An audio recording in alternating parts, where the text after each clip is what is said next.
Bonjour et bienvenue au Forum du patrimoine depuis le Carrousel du Louvre à Paris, où se tient le Salon international du patrimoine culturel, édition 2021.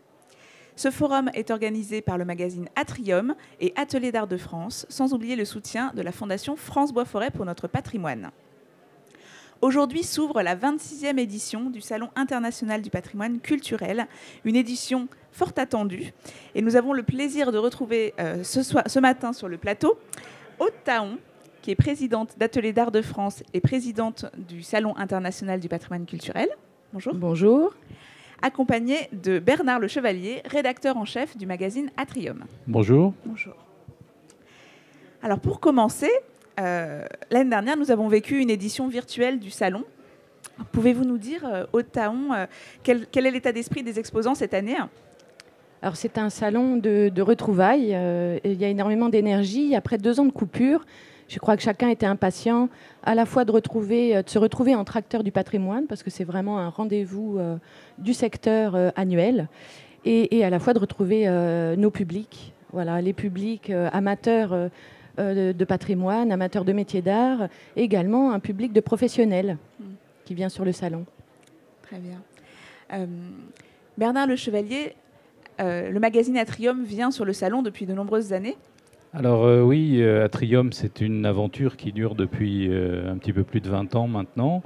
Et je crois que dès la première année, ou tout au moins peut-être avec quelques mois de décalage, on a été présent au Salon du patrimoine culturel parce qu'on ressent ici ce que disait Aude, c'est-à-dire cet amour du patrimoine, cet intérêt pour ce secteur et cette passion finalement qui anime le secteur du patrimoine, aussi bien du côté des professionnels, des institutionnels que de tous les bénévoles regroupés en associations. Et c'est ce bouillonnement finalement du monde du patrimoine auprès des métiers d'art, des artisans qui font vivre ce secteur, qui fait la richesse de ce lieu et de cet événement que nous on accompagne avec vraiment un grand plaisir depuis 20 ans. Cette année encore, nous avons plus de 300 exposants, je crois. 338 exposants, oui. 338 exposants, donc effectivement qui viennent se rencontrer et peut-être tisser des partenariats, comme c'est le cas entre Atrium et Ateliers d'Art de France sur cet événement, justement. Tout à fait. Alors c'est, comme le disait Bernard, c'est une longue aventure, puisque 20 ans de présence sur le salon, mais également avec Ateliers d'Art de France.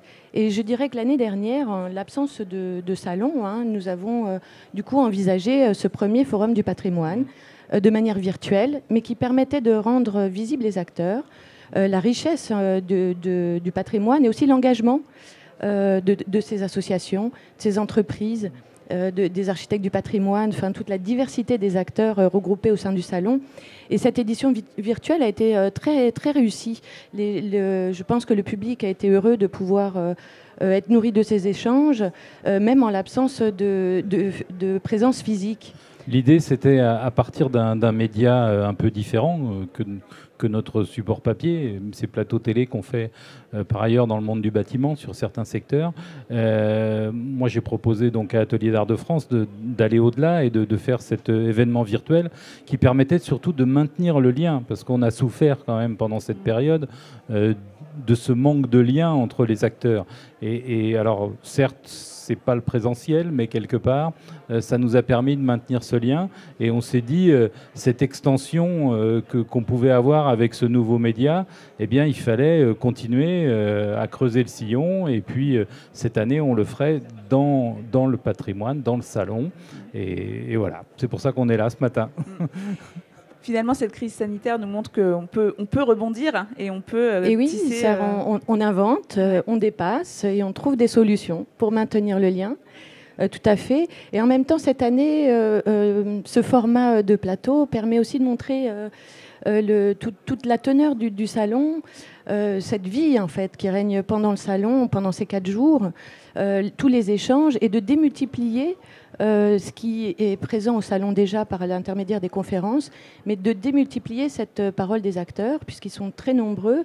Et là, je crois qu'avec ce plateau, on est à la fois en direct, mais après, on peut aussi continuer après le salon d'accéder en fait à ces contenus, à la richesse du contenu du salon. En plus, les acteurs qui sont sur le monde du patrimoine sont très diversifiés. C'est-à-dire qu'on a à la fois, en effet, un monde associatif, un monde d'entreprise, une maîtrise d'œuvre, une maîtrise d'ouvrage, public, privé.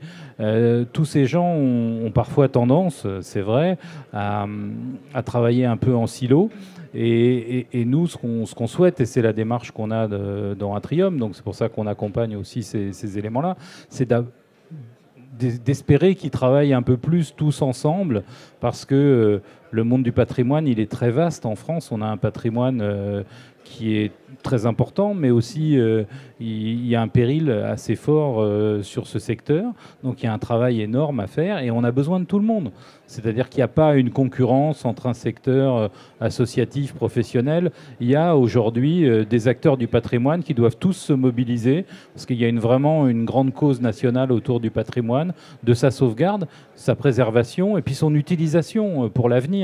Savoir d'où on vient et où on va grâce au monde du patrimoine.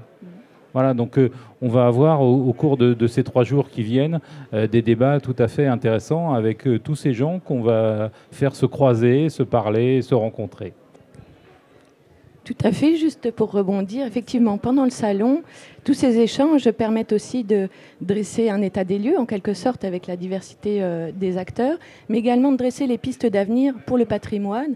Parce que nous faisons aussi le pari, et l'ensemble des exposants fait ce pari, c'est que le patrimoine, c'est aussi l'avenir du pays. La société civile a montré qu'elle était sensible et concernée avec l'épisode de l'incendie de Notre-Dame, mais également dans la période actuelle, avec la crise que nous avons vécue et la redécouverte du patrimoine de proximité.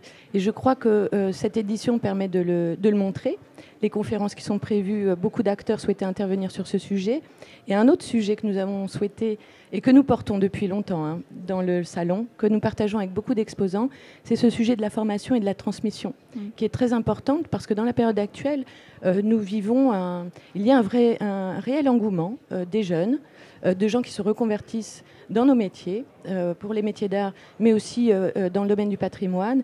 Et il y a un enjeu important à veiller à des formations de qualité et à la hauteur des enjeux du secteur. Voilà. Donc transmettre le patrimoine en le rendant visible par ces acteurs, mais aussi transmettre auprès de la jeune génération qui a besoin de se former et de connaître. Et en plus, le patrimoine, il est porteur de ses savoir-faire. Parce que voilà, c'est lui, il en a besoin, mais il produit aussi le besoin de ses savoir-faire. Donc tout ça est interdépendant. Et c'est pour ça qu'on est sur un milieu qui a intérêt à se connaître et à échanger le plus possible. Mais écoutez, je vous remercie beaucoup. Effectivement, le programme s'annonce chargé et palpitant, que ce soit sur ce forum ou sur le Salon international du patrimoine culturel, qui se déroule donc du 28 octobre jusqu'au 30 octobre. 31, je le répète, du 28 octobre au 31 octobre. Vous pouvez donc nous retrouver ici même pour assister au forum. Je vous remercie tous les deux pour votre participation. Et je vous dis à bientôt, au plaisir de nous retrouver sur cette même plateforme pour évoquer d'autres sujets du patrimoine. Merci et à bientôt.